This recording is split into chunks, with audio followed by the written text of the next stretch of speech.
Hey guys, welcome back or welcome if you're new here. Well, today I'm not going to do any sort of cleaning or any sort of organizing, but what I noticed was that on my dining table there was some overripe bananas, and instantly what came up to my mind was why not try baking a banana chocolate chips cake. So I kind of have all the ingredients. So let's give it a try and let's get started. Now, bananas being the main ingredient, let's look at the other ingredients as well. So we have some all-purpose flour, some powdered sugar, and some baking soda. Over to the wet ingredients, we have some melted butter, 2 eggs, some yogurt, and vanilla essence.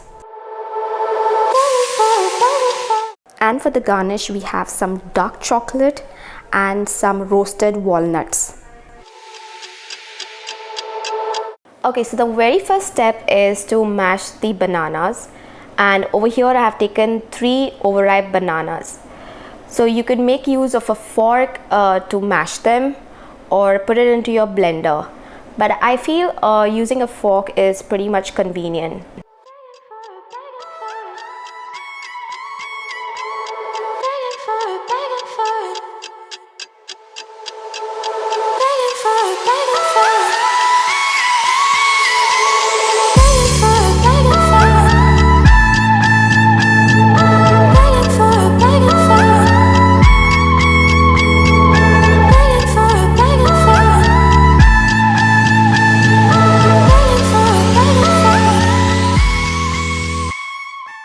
Now in a large bowl, I'm going to combine all the dry ingredients. So first I'm going to sift the all-purpose flour. Now sifting helps to get rid of all the lumps in the flour.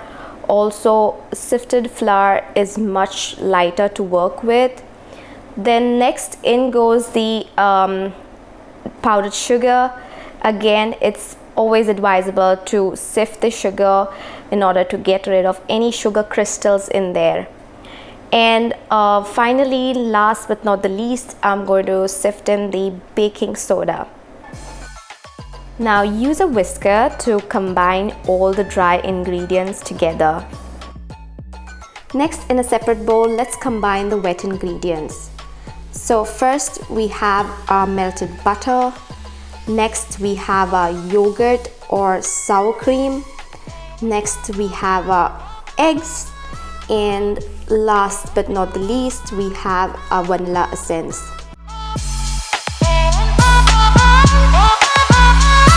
Now give this mixture a little whisk, and what I also love doing is adding some milk to the mixture to give that cake a little bit of richness.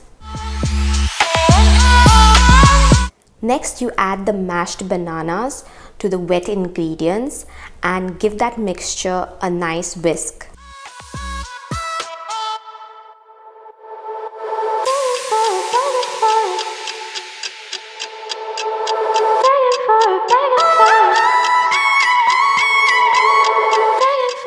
Next, before combining the wet and the dry ingredients, let me clear the countertop. Now having that done, I'm going to gradually add the wet ingredients to the dry ingredients and continue whisking it.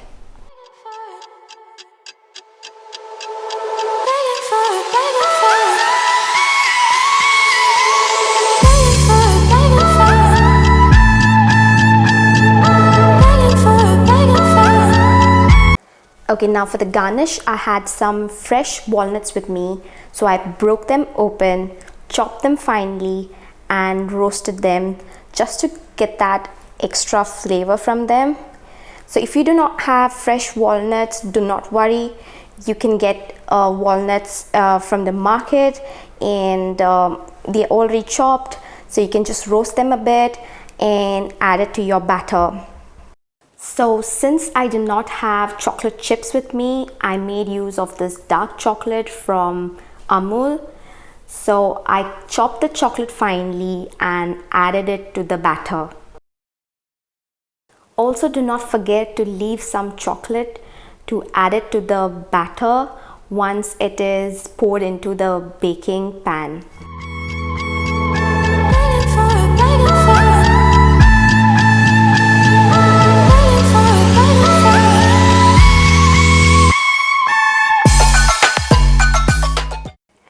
Also, make sure to preheat your oven for about 10 minutes, guys, because preheating really helps.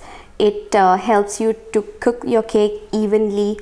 Also, it allows that perfect rise, the perfect browning, and also the perfect texture without getting your cake burned.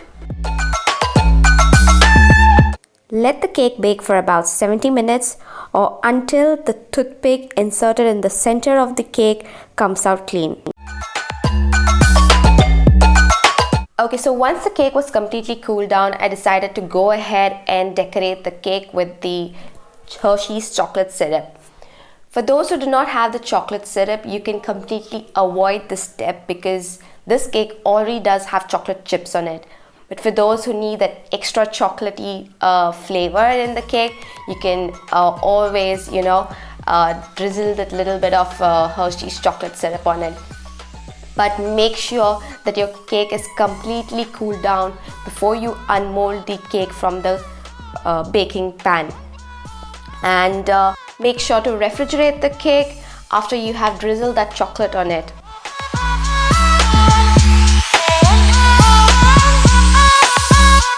Well, that's it for today, guys. I hope you enjoyed the recipe.